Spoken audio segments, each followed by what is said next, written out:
नमस्कार। मैं सुनील कुमार आपका स्वागत करता हूं आपके अपने चैनल क्या ऐसा होता है में। दोस्तों, जैसे कि नाग पंचमी आने वाली है और नाग पंचमी को जैसे मैंने पिछले वीडियो में आपको बताया कि नाग पंचमी काल सर्प दोष के लिए एक अचूक मुहूर्त होता है, एक अचूक मुहूर्त। इस समय अगर कोई इंसान अगर विधि विधान से पूजा कर रहा है तो निश्चित रूप से आप मानकर चलिए कि आपके जीवन में काल सर्प दोष तो कम से कम तंग नहीं करेगा।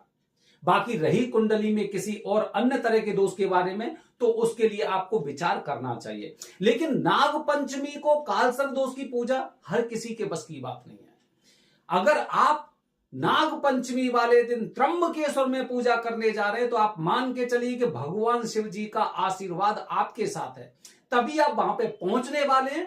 अन्यथा पिछले जो मुहूर्त निकले थे, जो विशेष मुहूर्त थे, उस समय भी काफी लोगों ने पूजा बुकिंग की लेकिन नहीं जा पाए और उनके पैसे हमें वापस करने पड़े, गुरुजी ने वापस किए उनके पैसे। तो दोस्तों, अगर आप भी नाग पंचमी के बारे में सोच चुके हैं कि अब तो मुझे जाना है, तो कुछ विशेष बातें हैं जिनका आपको विशेष रूप से ध्यान रखना चाहिए, क्योंकि अगर कहते हैं ना कि सावधानी हटी दुर्घटना घटी। अगर आपका दिमाग अगर आपके दिमाग में कुछ भी नकारात्मक चीजें हुई तो हो सकता है कि आप त्र्यंबकेश्वर पहुंच जाए, पूजा भी करके आ जाएं, लेकिन शायद आपको पूजा के वो फल प्राप्त ना हो जिसके लिए आप जा रहे हैं। तो आखिरकार कौन कौन सी जानकारी आपको याद रखनी है, ध्यान से देखना इस वीडियो को। पसंद आता है तो कमेंट बॉक्स में हर हर महादेव आप जरूर लिखिए। सबसे पहले दोस्तों, सबसे पहले नाग पंचमी के लिए हर पंडित जी अपनी अपनी तैयारी कर चुके हैं। हर प्रकार से जिस तरह से उन्हें प्रचार करना है, जिस तरह से प्रमोशन करना है, जिस तरह से उनके संपर्क होने हैं, वो सारी चीजें उनकी तैयारी हो गई हैं। आप देखेंगे कि नासिक रोड रेलवे स्टेशन पर टेम्पू वाले, कैब वाले, यहां तक कि बस में भी आपको गुमराह करने वाले लोग मिलेंगे। काफी लोग कहते हैं इस बस में बैठिए, आपसे कोई किराया नहीं लिया जाएगा। काफी लोग कहते हैं आपके लिए कैब भेजिए गुरुजी ने, मतलब इस तरह की चीजें। तो इन सब चीजों में अगर आप फंसने वाले हैं तो आप समझ जाइए कि कम से कम वरदानी पंडित जी ऐसा नहीं करेंगे, नहीं करेंगे। वरदानी पंडित जी ऐसा नहीं करेंगे कि किसी ऑटो वाले को अपना एजेंट बनाकर रखें, किसी बस स्टैंड पे किसी इंसान को वहां पे छोड़ दें कि भाई लोगों को करिए। या फिर हो सकता है कि आप त्र्यंबकेश्वर पहुंच जाते हो तो त्र्यंबकेश्वर के आसपास अगर कोई भी एक इंसान, चाहे वो चाय वाला हो, चाहे वो कपड़े वाला हो, या फिर इधर उधर कोई भी सामग्री बेचने वाला है, अगर आपसे इस बात को कह रहा है कि अगर आपको पूजा करानी तो बहुत अच्छे पंडित जी, उनसे बात कर लीजिए, तो आप समझ जाइए कि आप कहीं गलत चक्करों में फंसने वाले हैं। ध्यान रखिए, वरदानी पंडित जी का मतलब आप जानते हैं। वरदानी पंडित जी का सबसे एक पहचान तो आप ये समझिए कि जो लोग यहां पर शुरू से पूजा करते आए हैं, शुरू से पूजा करते आए हैं, उन्हें किसी प्रचार की आवश्यकता नहीं है। उनके पास लोग अपने आप पहुंच जाते हैं, अपने आप पहुंच जाते हैं लोग। तो ना तो उन्हें किसी दुकान से कांटेक्ट करने की आवश्यकता है, ना उन्हें किसी ऑटो वाले या टैक्सी वाले। ज्यादातर त्र्यंबकेश्वर क्षेत्र में अगर आपका संपर्क किसी ऑटो वाले से हो रहा है, किसी होटल वाले से हो रहा है, और होटल में अगर आपके दिमाग को भ्रमित किया जा रहा है, तो आप समझ जाइए कि आप एक गलत डायरेक्शन में जा सकते हैं। पहली बात। दूसरी बात दोस्तों, दूसरी महत्वपूर्ण बात यह होती है कि वरदानी पंडित जी कभी भी आपसे मिलने नहीं आएंगे। अगर आप, जैसे कि आप यहां पे देखेंगे त्र्यंबकेश्वर में गजानंद महाराज की धर्मशाला है, और इस धर्मशाला में करीब 50 से 60 ऐसे एजेंट हैं जो बाहर के पंडित जी के बनाए हुए हैं, और ये लोगों को गुमराह कर करके वहां पे पूजा करवा देते हैं। मतलब ऐसा नहीं कि स्पेशली वहीं पे रहते हैं, लेकिन लोगों को पता है कि ये मुख्य जगह, यहां पर हर इंसान आता है, पहुंच जाता है सस्ती धर्मशाला के लिए। तो यहां पर ये आसपास इधर उधर घूमते रहते हैं और यहीं से लोगों को विमुख करने का प्रयास करते हैं, और यहां पे गुरुजी मिलने भी आ जाते हैं। आप त्र्यंबकेश्वर में या गजानंद महाराज की धर्मशाला में रुक रहे हैं, अच्छी जगह रुकिए, लेकिन ऐसे लोगों से आपको सावधान रहना है कि आप यहां पर एक विशेष मुहूर्त वाले दिन आए हैं और आप किसी गलत हाथों में फंस जाते हैं तो आप खुद जिम्मेदार होंगे।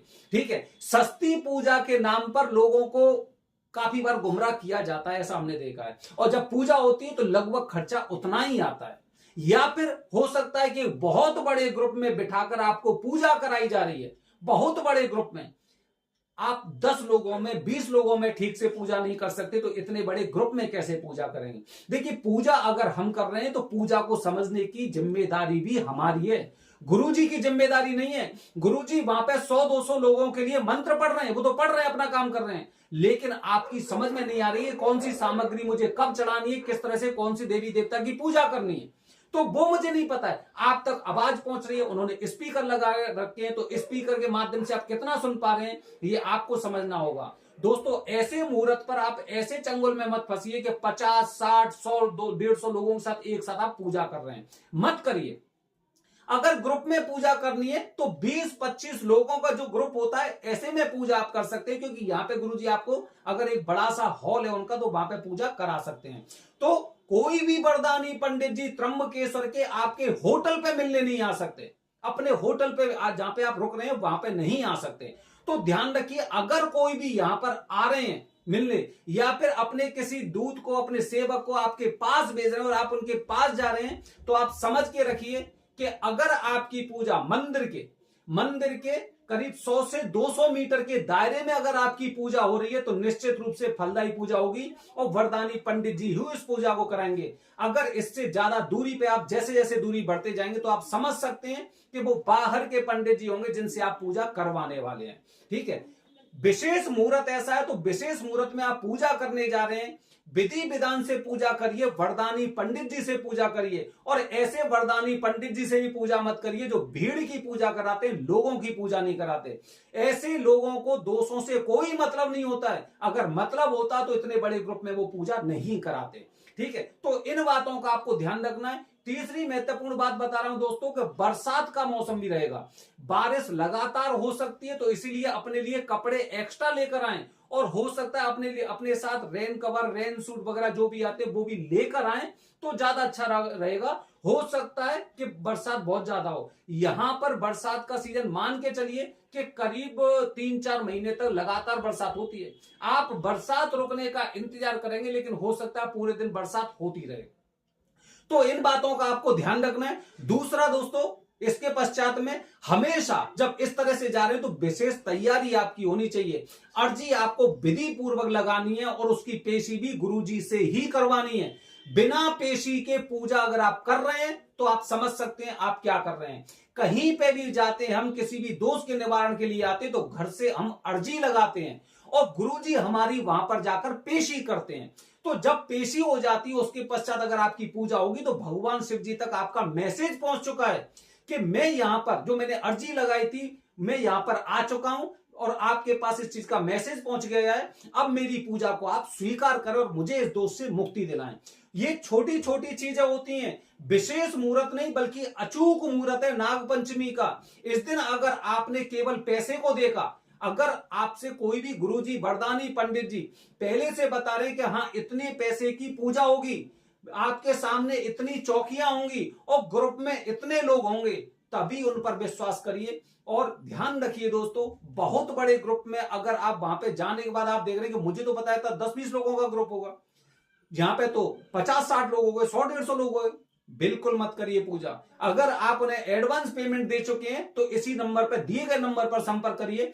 हो सकता है उनसे आपके पैसे भी निकलवाने की हम पूरी तरह से मदद करेंगे, क्योंकि आप ऐसे ग्रुप में पूजा नहीं करना चाहते और जहां पे मैंने पूजा नहीं की है वहां पर हम लोग पैसा क्यों देंगे। ठीक है, तो इन बातों का ध्यान रखिए। बाकी छोटी छोटी सावधानी आपको रखनी है हमेशा जीवन में, और दिमाग में एक चीज बसाकर रखनी चाहिए, सावधानी हटी दुर्घटना घटी। अचूक मुहूर्त है, व्यर्थ नहीं जाना चाहिए। हम इतनी दूर से यात्रा करके आ रहे हैं, पैसे खर्च करके आ रहे हैं, समय हमारा खर्च हो रहा है, तो हमें पूजा वरदानी पंडित जी से विधि विधान से ही करवानी है।